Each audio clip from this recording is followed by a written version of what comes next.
Hawkins' girl's head was severed and taken up the road about 25 to 50 yards and buried. He was the monster that everyone feared. I knocked her unconscious and strangled her. What made him live was to kill. Knocked her unconscious, and handcuffed her and put her in the passenger side of the car. I would describe him as being as close to being like the devil as anybody I've ever met. Ted Bundy was one of America's most notorious serial killers. Over a 4-year period, he brutally murdered and mutilated 30 women. I don't think anybody doubts that I've done some bad things. The question is what, of course, and how, and maybe even most importantly, why. His motives remained a mystery until hours before his execution, when he claimed a fatal addiction had fueled his horrific crimes.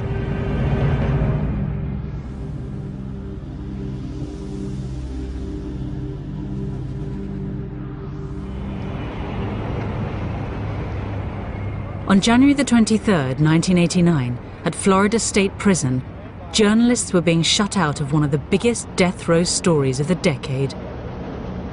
The serial killer Ted Bundy was about to reveal what had driven him to commit some of the worst sex crimes America had ever seen. In 5 cases, he took the girls' heads off and kept them as souvenirs.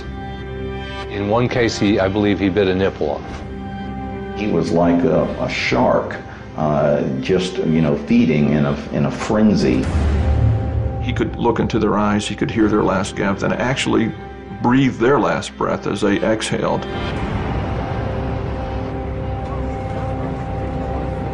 As journalists competed to get Bundy's final interview, he surprised everybody by agreeing to talk to one man only, Dr. James Dobson, a Christian evangelist who flew in especially for the interview. You really feel that hardcore pornography and the doorway to it, softcore pornography, is doing untold damage to other people and causing other women to be abused and killed the way you did others. Listen, I'm no social scientist, and I haven't done a survey. I mean, I don't pretend that I know what John Q. Citizen thinks about this. But I've lived in prison for a long time now. And I've met a lot of men who were motivated to commit violence just like me. And without exception, every one of them was deeply involved in pornography, without question, without exception, deeply influenced and consumed by an addiction to pornography. As Dobson saw it, this interview contained a powerful message, one that was central to the Christian evangelical movement, and which fanned the flames of the debate about the role of hardcore pornography in violent sexual crimes. The interview was given to every broadcaster in America on one condition, that they play it unedited from start to finish. But had porn really been responsible for turning a seemingly all-American boy into a monster? He told Dobson what he wanted to hear, that it was hardcore pornography, violent, hardcore pornography that led him astray. And that's something that I will not allow my industry to take the blame for. I knew what he said was true. Common sense tells you that that type of hardcore material is destructive for young people especially, and it breeds disrespect and violence against women. The interview started a debate that led all the way to the White House, and an investigation into what drove Bundy that would open a chamber of horrors. He wanted to possess them as if he would possess a Porsche or a potted plant. He was basically reconstructing who they physically were.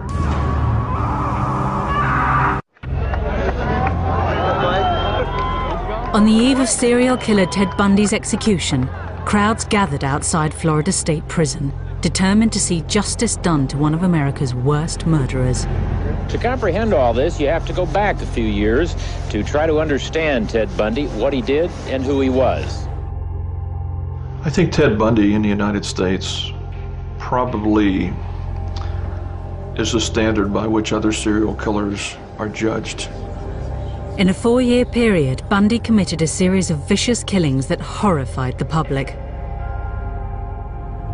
Beginning with Linda Ann Healy in January of 1974, Bundy began killing approximately 1 girl a month. In fact, later on, the police would produce what they called the Girl of the Month Club, as they traced the girls who disappeared and then were later found dead.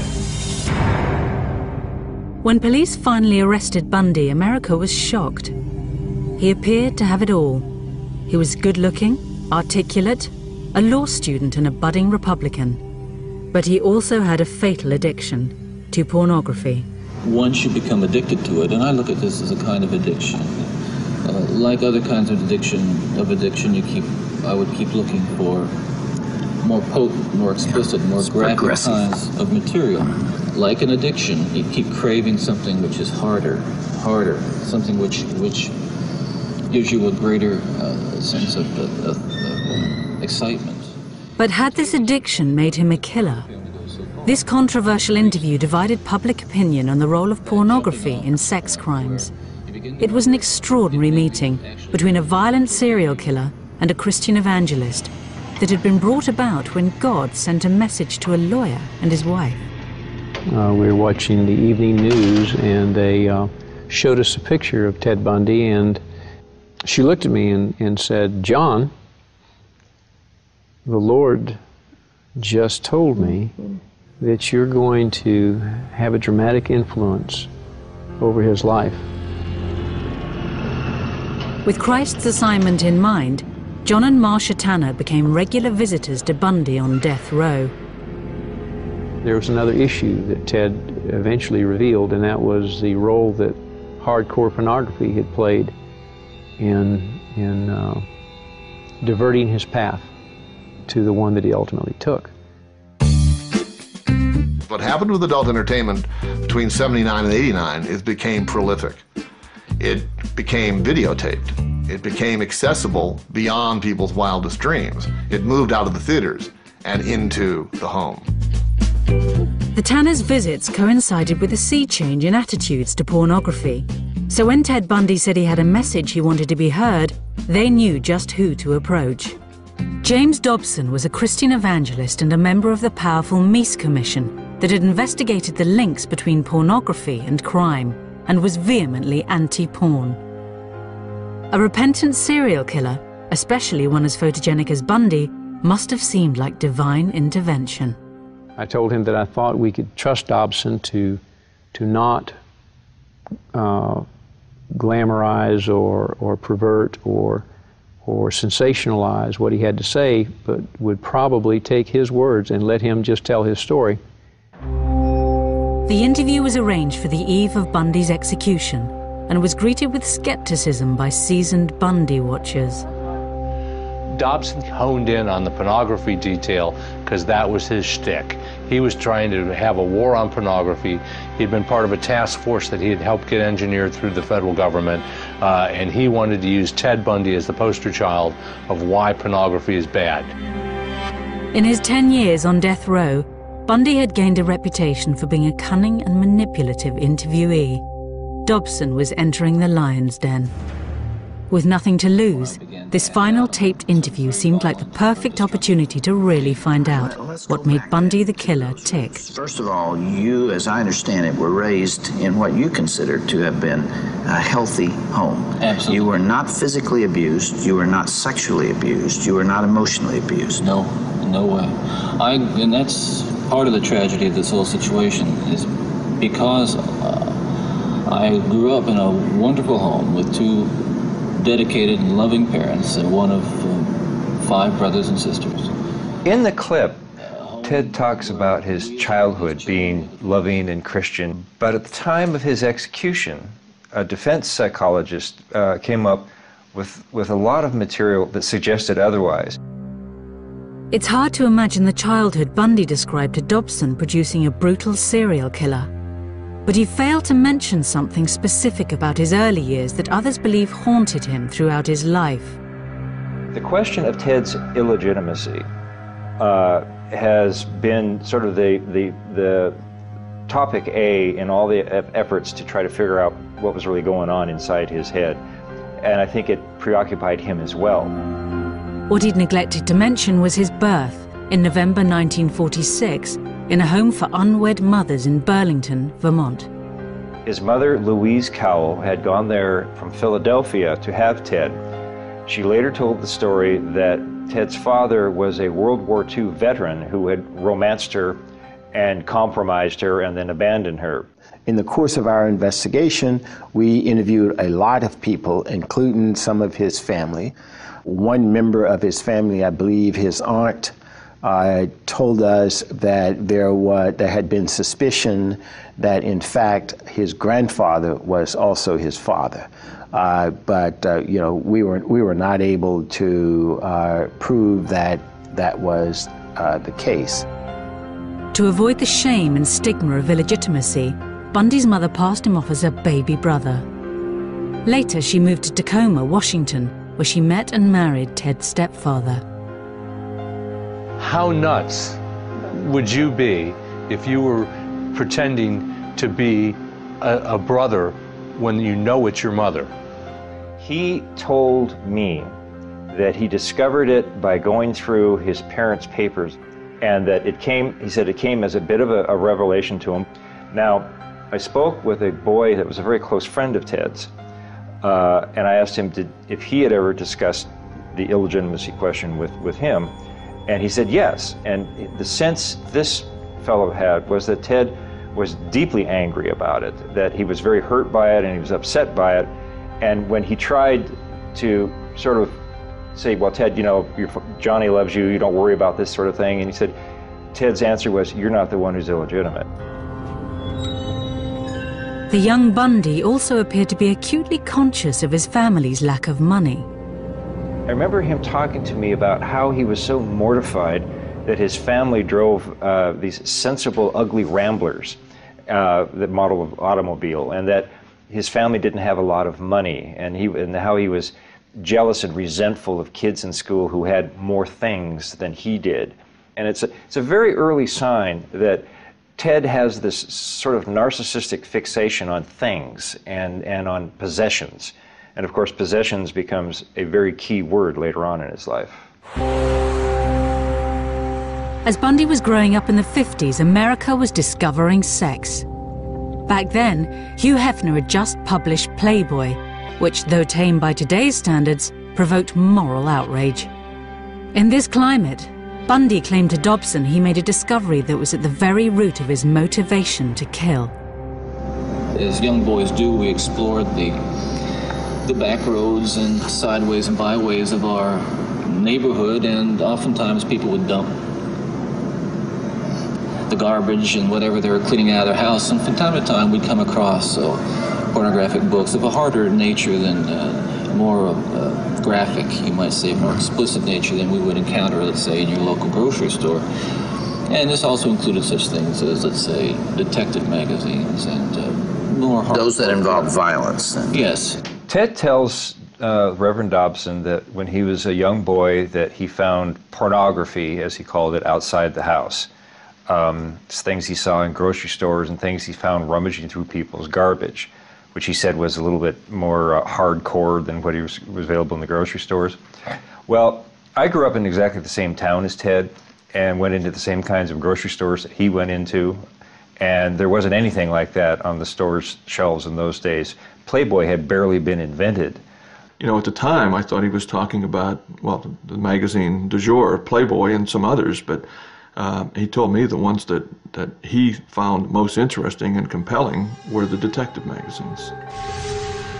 With their lurid depictions of women in peril, it was violence, not sex, that became the real moral panic of the 50s. The EC comics were extremely graphic to a point that there was always some form of female terrorization. Erotic terror, I guess is what you would call it. It unlocked the zipper of an awful lot of minds, of children and eventually teenagers, until they were banned. Those magazines typically had bondage as the theme of their covers. It would be a woman with handcuffs, or she'd be gagged or something like that, and she would be threatened, mortally threatened on the cover of this magazine, perhaps with some weapon or something. Bullets ripping through people, limbs being hacked off, blood splattering. But constant terror in the look of these beautiful women in lingerie, I'm willing to bet that they started to ignite what became a forest fire in Bundy's psyche. This, Ted Bundy told me, was the real pornography that motivated him. It was this demonic, as he classified it, demonic presence of a chemistry of sex and euphoria and control and murder. For Bundy, this was a cocktail with a lethal effect. It fueled your fantasies, didn't it? Well, in the beginning, it fuels this kind of thought process. Then, at a certain time, it's instrumental in what I would say crystallizing it, making it into something which is almost like a separate entity inside. When Ted talks on the tape about the entity inside him and how, his word is, pornography fueled this entity, he certainly never in our conversation said that what the entity was interested in was fueled by pornography. He said, I used the word entity in talking to people because I felt that that's what they wanted to hear, that they could accept that they would have extreme difficulty in me just saying, I decided to kill 3 weeks from now, and I've psychologically put it on my calendar, and it was going to happen. He thought that people had difficulty in comprehending that, so he said, I used the word entity or ulterior forces or something like that. It's not uncommon for other serial killers to do that. I've had the opportunity to interview many. The key issue here is that Ted was on this course to behave the way he behaved with or without pornography. Gradually, Bundy started turning his fantasies into a disturbing reality. One night, he gets drunk, and he's had quite a bit to drink, and he's walking down a street, and he sees a woman walk out of a bar, and not even thinking, he follows her. And he follows her to her house, and as she's trying to get in the door, he runs up behind her, and she screams, and he runs away. Again, he's out one night, prowling around. Again, he's had something to drink. Again, he sees a woman. This time, he grabs a stick and comes up behind her and hits her on the head. And then, again, shocked at what he's done, runs away. He gets into peeping, which is one way of getting what he wants, working on, building his fantasies. Peeping in the window, masturbating, peeping in the window, masturbating, and then one day he just jumped over the line and went nuts. On January the 4th, 1974, Bundy crossed the line. 18-year-old Joni Lenz was attacked in her bed. She was found barely breathing, covered in blood, and with a metal bed frame rammed into her vagina. Incredibly, she survived. Others would not be so lucky. By July 1974, the whereabouts of 6 missing girls around the Northwest remained a mystery. Bundy had become a calculating killer. Each time I'd harm someone, each time I'd kill someone, there'd be an enormous amount, especially at first, enormous amount of horror, guilt, remorse afterwards. But then that impulse to do it again would come back even stronger. Now, believe me, the unique thing about how this worked, Dr. Dobson, is that I still felt in my regular life the full range of guilt and remorse about other things, regret and... but you had this compartmentalized... This compartmentalized, very well-focused, very sharply focused area where it was like a black hole. It was like a, like a crack, and everything that fell into that crack just disappeared. I mean, he shocked me at times because he could be so remote from the crimes that he committed. He had so depersonalized these victims. He started laughing at one point when he was talking about Roberta Parks. He just started laughing about her. we learned of the importance and capability of these killers being able to compartmentalize things so that they can carry out normal lives otherwise, where they're not going to be suspicious. And when anybody finds out that they are a suspect, they're totally shocked that they've got this capability to do that. Ted did not have any guilt. He did not have any remorse. He did not have a conscience. And so when he talks about being, 99% normal and 1% abnormal, it's an ugly joke. He was 100% abnormal. Bundy's seemingly normal life continued. Whilst abducting and murdering young women, he was able to hold down an apparently normal relationship with Liz, a young divorcee. She later testified, though, to an increasingly strange and violent sex life.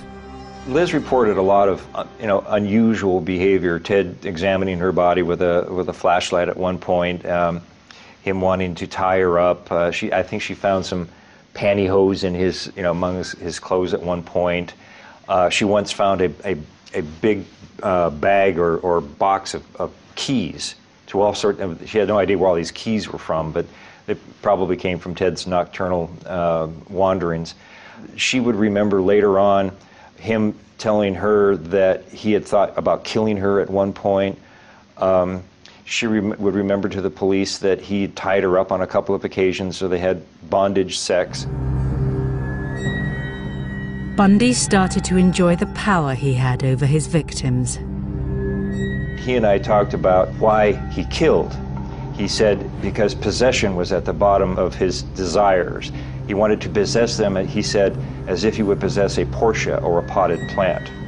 And a memorable quote from Ted that, to an FBI agent was, if you have enough time, you can do anything you want to them. In the detective magazines, it seemed Bundy had found the perfect inspiration for his crimes. He reconstructed those magazine covers. Some of the victims were found with their hair styled in different ways than they normally would, or different clothing or different makeup on. He often, after striking and rendering the girl unconscious, would molest them and strangle them simultaneously. And he enjoyed that quite a bit. Bundy's killings continued across the Midwest until his luck ran out, and he was arrested over a failed abduction in Utah. Police raided his apartment, but what they found there and at later locations wasn't exactly hardcore. When we searched his apartment, we didn't really find pornography as such, but what we did come up with in his possession were junior majorette magazines. That's, of course, the young girls in their majorette uniforms. I think that was his form of pornography more than anything. It was just seeing these vulnerable little girls. Bundy was sentenced to 15 years for the kidnapping, but remarkably he escaped and was soon on the run and headed for his most barbaric killing spree yet. This was a vicious animal who was foaming at the mouth when he was inside that house. To the waiting crowds outside Florida State Prison, one of America's most prolific serial killers had become a demon in human form. If anybody deserves to burn, he deserves to burn. He penetrated one of them with a branch. He had bite marks on buttocks. If you took all your horror movies and put them together and got one personality out of them, there he is. To the public, Bundy's murders defied belief, but Bundy himself offered a clear analysis of what had led him to kill. We're talking about an influence that is the influence of violent types of media and violent pornography, which was an indispensable link in the chain of behavior, the chain of events that led to the behaviors, to the assaults, to the murders, and what have you.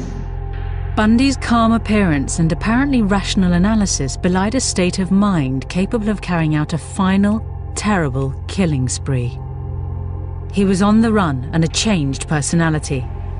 Taking a room at a boarding house just minutes away from a university campus, Bundy was surrounded by young women.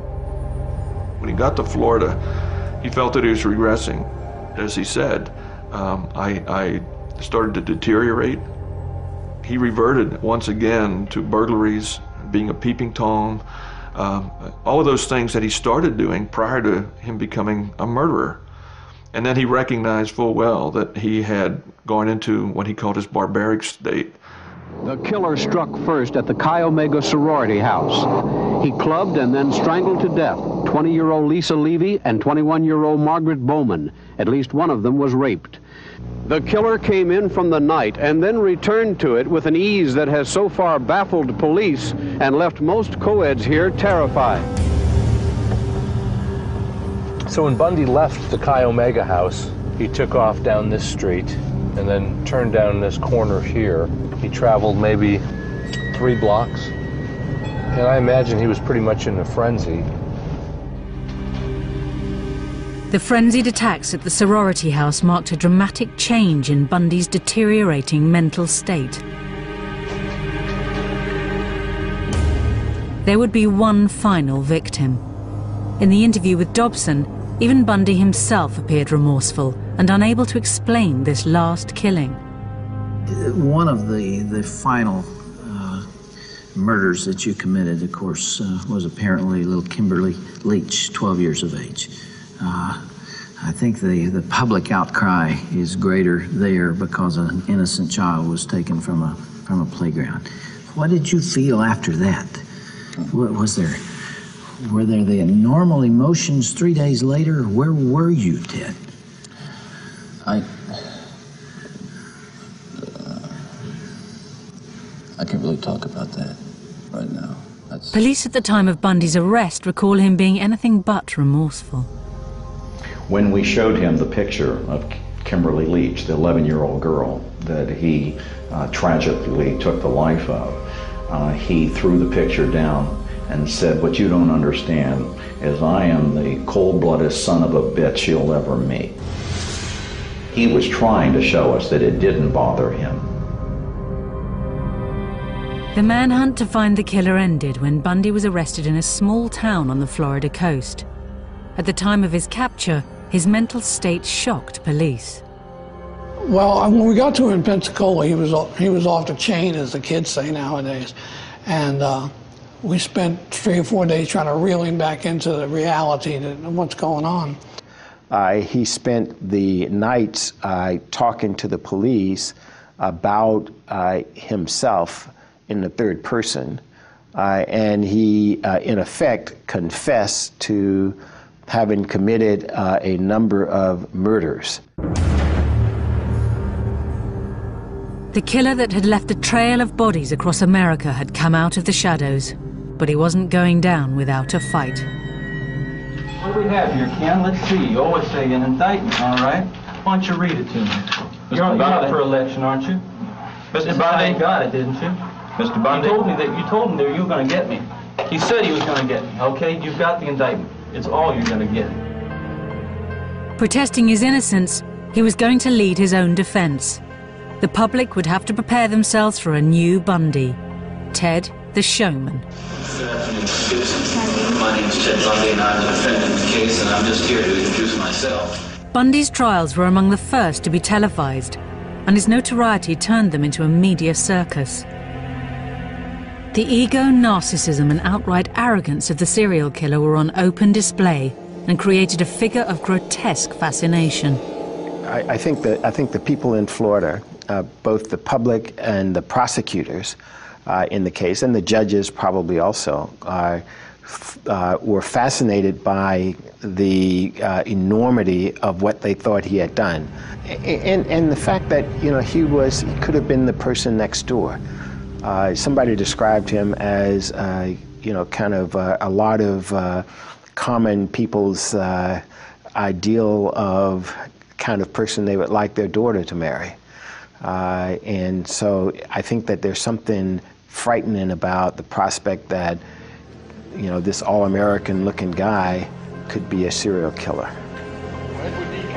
Bundy became a cult figure. Women flocked to his trial. Every time he turns around, I kind of get that feeling, no, gonna get me next. But yet you're fascinated by him. Very, very. Every night when I go to bed, I just, I get very scared. I shut my door and lock him, Try to imagine yourself in his place and to see how he's feeling, looking at the pillows, the blood stains and everything, if he really did it or not. Why do you do it? I don't know. Robin Lloyd, Channel 4 News. Ted had his gallery of women nearly every day in court, and they would send him messages. They would try to get his attention. They would try to catch his eye. And then later when he was on death row, he got tons of mail from them. They would send him nude pictures of themselves, erotic stories, their fantasies of being with him. It's a very bizarre syndrome, and I frankly at a loss to explain it. You're going to represent yourself, or you're going to get another attorney? I'm staying with the man I know best right now, and that's me. His ego led him to believe that there wasn't a brighter attorney out there, even though he had never finished law school. The extraordinary part about the Bundy trial was the extent of his participation in it. Bundy appeared every inch the lawyer, cross-examining witnesses, analysing blood samples, even questioning forensic evidence of bite marks taken from a victim's bottom. Our contention all along, Your Honor, has been that they have taken my teeth and twisted them every which way but loose to fit. He swaggered across the courtroom and he does all the gestures, puts his hands down, and I mean, he watched enough courtroom and enough Perry Mason on television that he absolutely looked and sounded the part of a lawyer. And it was just amazing to believe that this was the guy that was accused of all these brutal crimes. Good morning, officer. Just as he had separated his murders from his everyday life, in court, Bundy separated the serial killer from the lawyer, though the jurors felt differently. He was apparently thinking he was coming across as a lawyer, and they were seeing him in a much different light. He never really appreciated the weight of the accusations that he carried with him and the effect that that had on ordinary people. The first victim you saw was Kathy Clark. Bundy appeared to relish the role of lawyer, at one stage launching into such an excruciatingly detailed cross-examination that he appeared to be reliving the crime. One after another, his trials were descending into chaos. It went day and night on his whim. He got to the point of auditioning some of the lawyers for who would make the opening statement, who would cross-examine certain witnesses, who would make the closing argument. To lawyers trying to conduct an overall strategy of a trial, this was impossible to deal with. You couldn't have a theory of defense when the client was constantly pulling the rug out from under you. In a final act of farce, Bundy used a legal quirk of Florida law, the fact that his girlfriend was under oath, to conduct a brief but legal marriage ceremony. Sure. Do you want to marry me? And I want to marry you. And I do want to marry you. Here again is the difference in Ted as a defendant who doesn't see the significance of what he's doing to the jury, and Ted, the supposed lawyer in the case. I guess to Ted, it felt or made it seem that he was humanizing himself, but it looked like a trick. To me, it looked like a trick. Maybe he didn't care how it would look to a jury. Wedding or no wedding, the jury was in no doubt. Therefore, it is the sentence of this court as to count one of the indictment that you, Theodore Robert Bundy, be adjudicated guilty of murder in the first degree, and that you be sentenced to death for the murder of Kimberly Diane Beach. In the 10 years that Bundy spent on death row, books and films vied to explain what had motivated the seductive serial killer. Well, Ted Bundy was a gruesome celebrity in this country, and especially in Florida because of the murders he committed here. And at the time, he probably could easily have been called and was considered the most hated man in America. As his appeals ran out, a demonized Bundy began thinking about how he would be remembered. You know, make no bones about it. I am looking for an opportunity to tell the story as best I can in a way that makes sense to me and the way that'll help not just you or the families, but that's very important, but also to help my own family. You see, I saw the look in my stepson's eyes yesterday, and to see the look in his eyes confirmed my worst fears. See, he said, "Could you?" He was just absolutely astounded. He couldn't understand. He was writing me questions, just furiously writing questions. I could see that, that he was, how really bewildered he was. And I need to give him a chance to know, and others a chance to know what was really going on, what it was really like for me. He wanted to create a legacy for himself that was something other than murder.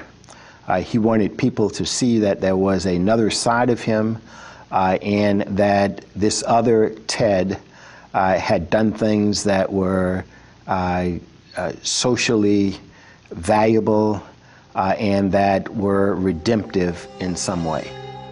The interview with James Dobson gave Bundy a unique opportunity to offer himself up as a stark warning to society, framing his crimes against the backdrop of a young boy fatally corrupted by pornography. Those of us who have been so much influenced by violence in the media, in particular pornographic violence, are not some kinds of inherent monsters. We are your sons and we are your husbands. And we grew up in regular families.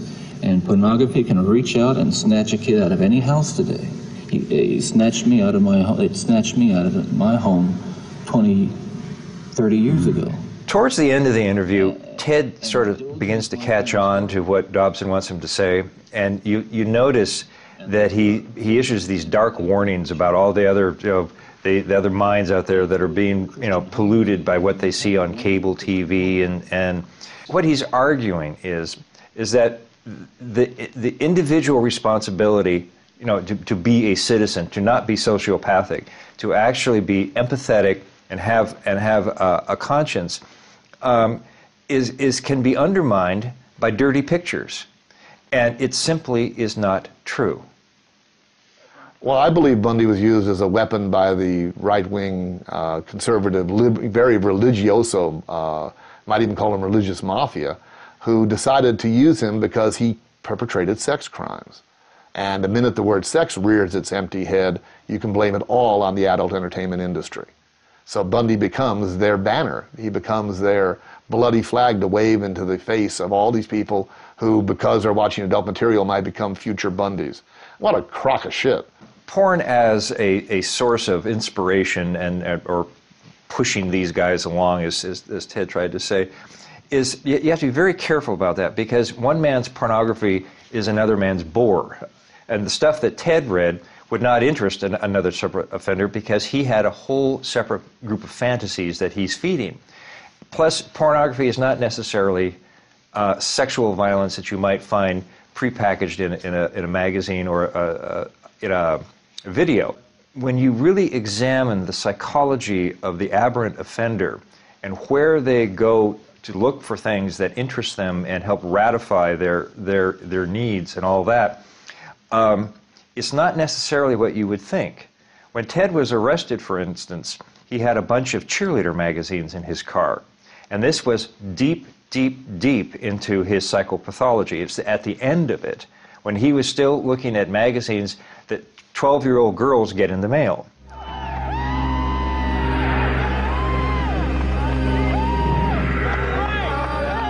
Guilty and awaiting execution, the true scale of Bundy's atrocities became apparent. He was confessing to a murder on a tape recorder as he walked down the hall to the electric chair.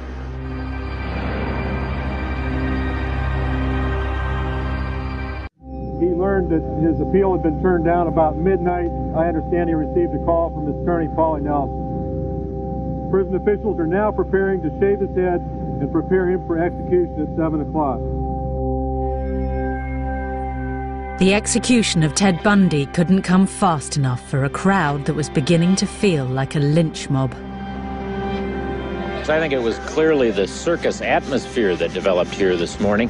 Somebody today compared it to a public hanging in the Old West. Hundreds of people, maybe thousands, showed up, almost boiling over with glee that Ted Bundy was finally going to be executed. Bundy's final interview was headline news, and Dobson eagerly fed it to the waiting media. He wanted to make a statement to the world about pornography, both softcore pornography and hardcore pornography. There was a great deal of remorse. He wept several times while talking to me. He did say to Bundy's life had ended with an extraordinary meeting of two separate agendas, and it was impossible to tell who was using who. That last night, before he died, we shared communion. He ministered the communion. The communion elements were a flat Coke and a piece of stale bread. And it was the most significant communion service I've ever attended. I learned through God's love that I could love the unlovable.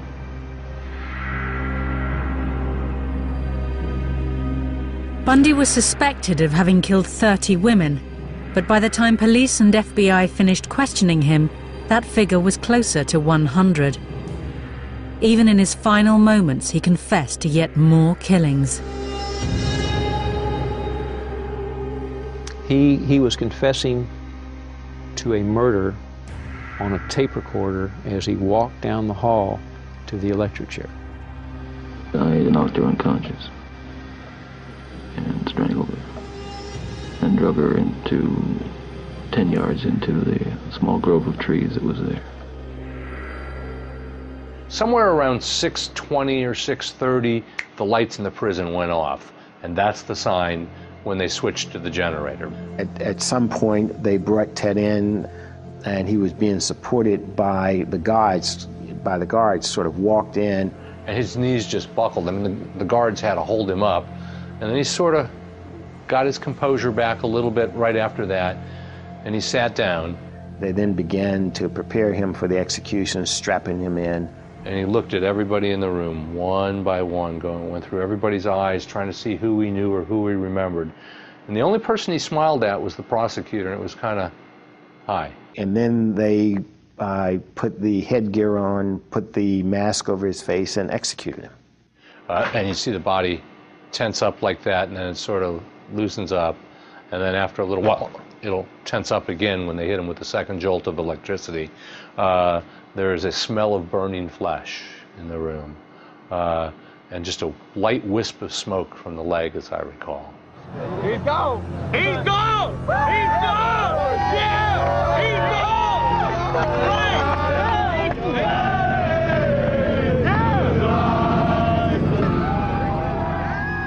Bundy the monster was gone. Florida had waited 10 years for its revenge. In the days after his death, one question went to the heart of Bundy's killings. Ted, what would your life have been like without that influence?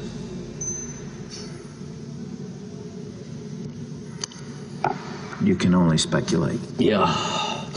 Well, I know it would have been far better, not just for me, and excuse me for being so self-centered here. It would have been a lot better for me and lots of other people. I know that. Lots of other innocent people, victims and families. It would have been a lot better. There's no question, but it would have been a fuller life. Certainly a life that would not have involved, I'm absolutely certain, would not have involved this kind of violence that I have committed. He starts out by saying, pornography didn't make me do it. But by the end of the interview, he's basically agreeing with Dobson. Dobson is kind of prompting him all the way through it. I mean, Ted is fairly honest early on. He says, I'm not going to, it's my responsibility. I take full responsibility for everything that I've done. And, pornography was part of it, but it didn't make me do it. But by the end of the interview, there's sort of a cheering section for the anti-pornography forces, and with that, that if it weren't, in fact, Ted does specifically say that if pornography had not come into his life, he would not have become a killer at the end of the interview. And that simply is not true. And Ted knows or knew that that was not true, but he was willing to say it to please the Rev. The interview should have been an alarm bell for the country. It should have been a wake-up call for parents. It certainly motivated me. I launched into a vigorous anti-pornography campaign as the state attorney and lost my next election because of it. I think Ted had a lot of things going on in that interview. He wanted somehow to look a little bit better in everybody's eyes. He was probably talking to his mom. He was probably, he was so careful saying, my mother loved me and she protected me and all this sort of thing. It was Bundy trying to put his spin on his career. I asked him about pornography a couple times, and for some people it's a disease, humiliation, control kind of disease. Other people it's just fun. But I asked him about it, and he said, why would I need pornography when I have the real thing? And then from what he's done during some of his alleged murders, he did have the real thing. I've heard some people say he obviously had some brain damage as a young child. Others will say it's an inherited bad gene. Others would say it was a psychological scars from his youth. Others would say he read pornography. And I discussed these things with him, and his feeling was all of these factors may have entered into my life somehow without me even knowing it. However, I planned the crimes. I understood what I was doing, and regardless of what label anyone might choose to pin on me, I'm responsible. I'm not proud of it. I wish it didn't happen, but it was my decision.